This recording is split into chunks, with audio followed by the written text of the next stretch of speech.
This is Pager. He's a 9-year-old macaque who had a Neuralink placed in each side of his brain about 6 weeks ago. If you look carefully, you can see that the fur on his head hasn't quite fully grown back yet. He's learnt to interact with a computer for a tasty banana smoothie delivered through a straw. We can interact with the Neuralinks simply by pairing them to an iPhone, just as you might pair your phone to a Bluetooth speaker. The links record from more than 2,000 electrodes implanted in the regions of Pager's motor cortex that coordinate hand and arm movements. Neurons in this region modulate their activity with intended hand movement. For example, some might become more active when he moves his hand up, and others when he moves it to the right.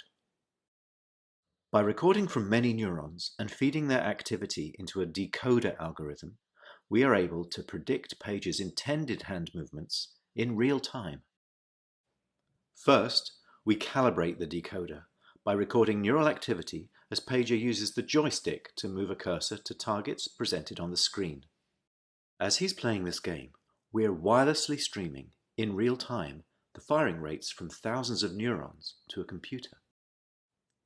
Using these data, we calibrate the decoder by mathematically modeling the relationship between patterns of neural activity and the different joystick movements they produce. After only a few minutes of calibration, we can use the output from the decoder to move the cursor instead of the joystick. Pager still moves the joystick out of habit, but as you can see, it's unplugged. He's controlling the cursor entirely with decoded neural activity. Our goal is to enable a person with paralysis to use a computer or phone with their brain activity alone.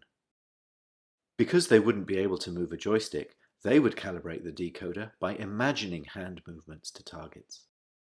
One of the things the Neuralinks allow Pager to do is to play his favorite video game, Pong.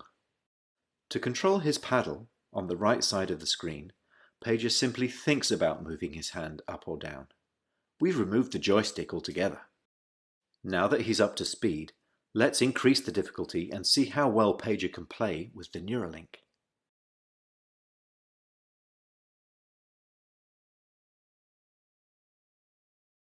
As you can see, Pager is amazingly good at Mind Pong. He's focused, and he's playing entirely of his own volition. It's not magic. The reason Neuralink works is because it's recording and decoding electrical signals from the brain. Great game, Pager. And what better reward for a monkey than a banana? We still have challenges spanning many fields of engineering, so if you're good at solving hard problems and want to change people's lives, even if you've never worked with the brain before, we would love to hear from you.